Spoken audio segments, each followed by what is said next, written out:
Nah ternyata untuk mengikuti ya yang 5 kegiatan dalam sholat ini nggak mudah. Nah karena itu dia harus dilatih di luar sholat. Maknanya dilatih supaya gerakan jiwanya itu, penghayatannya itu hidup. Jadi ada memorinya. Assalamualaikum warahmatullahi wabarakatuh. Bismillahirrahmanirrahim. Alhamdulillahi rabbil alamin. Wassalatu wassalamu ala asrafil anbiya'i wal mursalin. Wa ala alihi wa ashabihi ajmain. Allahumma salli ala Sayyidina Muhammad wa ala alihi wa ashabihi ajmain. Pada hari ini kita mengambil tema masih di Al-Fatihah ya, yang terakhir, ayat terakhir, ghairil maghdubi alaihim waladdallin. Nah, tetapi sebelum itu saya ingin mengulang kembali ada 2 hal tentang salat khusyuk yang kita lakukan. Ada 5 kegiatan saat salat khusyuk 3T ini. Apa yang 5 kegiatan ini? Yang pertama, salat gerakan lidah dalam bahasa Arab. Nah minimal yang wajib tuh di dalam sholat itu, yang wajib kita lakukan adalah bahasa Arabnya surat Al-Fatihah. Minimal itu. Dan ini kita sudah lakukan dari kecil. Jadi namanya sholat gerakan lidah. Yang kedua, sholat gerakan badan. Yaitu gerakan badan mengikuti aturan rukun dan syarat sahnya sholat. Nah yang ketiga, sholat gerakan pikiran. Sholat gerakan lidah bisa dilihat orang. Sholat gerakan badan bisa dilihat orang. Nah tapi pikirannya sholat nggak tuh? Gitu. Nah ini masalahnya. Ternyata pikirannya nggak sholat, nggak sama tuh. Harusnya kan pikiran memahami begitu. Nah ternyata paham juga enggak tuh. Nah jadi pada saat pikiran mengikuti gerakan sholat, maka pikirannya, memori arti dan pemahaman dalam pikiran mengikuti ucapan bacaan sholat. Bismillahirrahmanirrahim. Pikirannya makna, paham artinya Maha Pengasih Maha Penyayang Allah. Jadi waktu kita ngomong bismillah tuh pikirannya arahnya ke situ.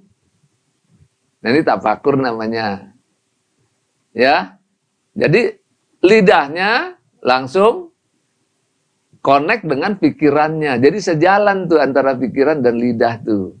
Nah ini namanya sholat gerakan pikiran. Jadi sholat lidahnya, sholat badannya, sholat pikirannya. Ada satu lagi yang disebut sholat gerakan jiwa.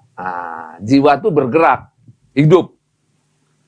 Ya, hidupnya kenapa? Karena ada memori penjiwaan. Ya, ada memori penjiwaan. Ya, jadi memori penjiwaan dan penghayatan makna-makna bacaan sholat bergerak sejalan dengan pikiran dan ucapan lidah. Jadi jiwanya itu sejalan, namanya menghayati, menjiwai. Nah ini yang keempat, sholat keempat. Sholat yang kelima, sholatnya dengan tenang. Ya bacaan lidahnya tenang, gerakan badannya tenang, gerakan pikirannya tenang, gerakan jiwanya juga tenang, keseluruhannya dilakukan dengan ketenangan. Nah ini tumakninah namanya. Jadi pada saat sholat itu, para sahabat semua, itu kegiatannya ada 5 itu.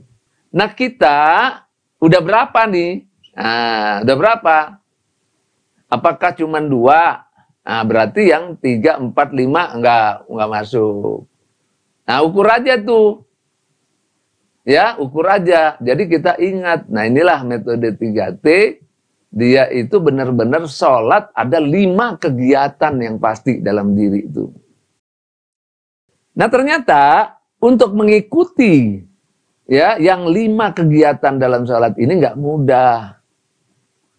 Nah karena itu dia harus dilatih di luar sholat. Maknanya dilatih supaya gerakan jiwanya itu, penghayatannya itu hidup. Jadi ada memorinya. Ya hidup, dia ada memorinya. Kemudian pikirannya hidup, ada memorinya juga karena paham begitu. Ya, nah gerakan badannya tuh bisa bergerak otomatis ya karena ada memorinya juga. Jadi program namanya otomatis. Nah begitu juga gerakan lidah dalam bahasa Arab. Nah ini Bapak Ibu untuk menguatkan saja, nanti kita lihat diri kita. Pada saat kita sholat, limanya ini bekerjanya seperti apa gitu. Ya, tentu saya yakin kalau gerakan lidah dan gerakan badan tuh udah otomatis, udah mudah itu. Nah, ini gerakan pikiran nih yang masalah biasanya. Ya, nah terus dilakukan juga kadang-kadang nggak tenang gitu, nggak tenang begitu. Nah, nanti kan kalau udah terlatih dengan awat di luar sholat, nah ini nanti gerakan pikirannya hidup, gerakan jiwanya hidup, ketenangannya juga bisa berfungsi.